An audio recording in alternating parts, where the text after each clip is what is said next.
G vision ടോക്കിലോട്ട് എല്ലാവർക്കും സ്വാഗതം. ഞങ്ങളുടെ വീഡിയോ ആദ്യമായി കാണുകയാണെങ്കിൽ ദയവായി സബ്സ്ക്രൈബ് ചെയ്യാൻ മറക്കരുത്. കൊല്ലം ജില്ലയിൽ ശാസ്താംകോട്ട ധർമ്മശാസ്താ ക്ഷേത്രത്തിനടുത്ത് സ്ഥിതി ചെയ്യുന്ന ശാന്തതയും പവിത്രതയും നിറഞ്ഞ ഒരു ഇടമാണ് ജലമുഖം ആറാട്ടുകടവ്. കേരളത്തിലെ ഏറ്റവും വലിയ ശുദ്ധജല തടാകം എന്ന പ്രത്യേകതയും ഇതിനുണ്ട്. കൊല്ലം നഗരത്തെയും സമീപ പ്രദേശങ്ങളെയും കുടിവെള്ളം നൽകുന്ന പ്രധാന സ്രോതസ്സാണ്. വെള്ളം സ്വാഭാവികമായി ശുദ്ധീകരിക്കുന്ന ലാറ്ററൈറ്റ് പാറകൾ തടാകത്തിന്റെ അടിത്തട്ടിൽ ഉള്ളതാണ്.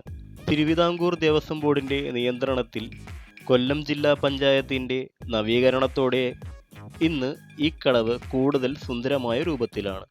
പുരാതന കാലത്ത് സ്നാനത്തിനും ബലിതർപ്പണത്തിനും ആചാരങ്ങൾക്ക് മുൻപുള്ള ശുദ്ധീകരണത്തിനുമായി ജനങ്ങൾ ആശ്രയിച്ചിരുന്ന പുണ്യ ജലസന്നിധിയാണിത്.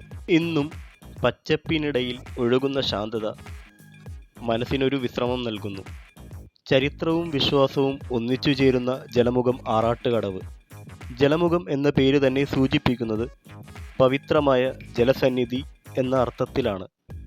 പഴയകാലം മുതൽ ഈ പ്രദേശത്തെ ക്ഷേത്രാചാരങ്ങളുമായി ആഴത്തിൽ ബന്ധപ്പെട്ട് കിടക്കുന്ന ഒരു കടവാണ് ജലമുഖം ആറാട്ടുകടവ്. തിരുവിതാംകൂർ രാജാക്കന്മാരുടെ കാലഘട്ടത്തിൽ തന്നെ സ്നാനത്തിനും ബലിതർപ്പണത്തിനും പ്രധാനാഷ്ടങ്ങൾക്ക് മുൻപുള്ള ശുദ്ധീകരണത്തിനുമായി ഭക്തർ ആശ്രയിച്ചിരുന്ന സ്ഥലമായിരുന്നു ഇത്.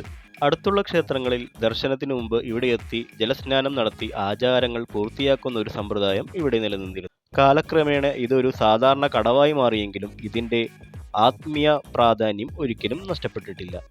ഇന്ന് തിരുവിതാംകൂർ ദേവസ്വം ബോർഡിന്റെ മേൽനോട്ടത്തിലും കൊല്ലം ജില്ലാ പഞ്ചായത്തിന്റെ നവീകരണത്തിലൂടെയുള്ള ജലമുഖം ആറാട്ടുകടവ് ഒരു മനോഹരമായ പാരമ്പര്യ സ്മാരകമായി മാറിയിരിക്കുകയാണ്. വീഡിയോ ഇഷ്ടപ്പെട്ടെങ്കിൽ ലൈക്ക് ചെയ്യാനും സബ്സ്ക്രൈബ് ചെയ്യാനും മറക്കല്ലേ.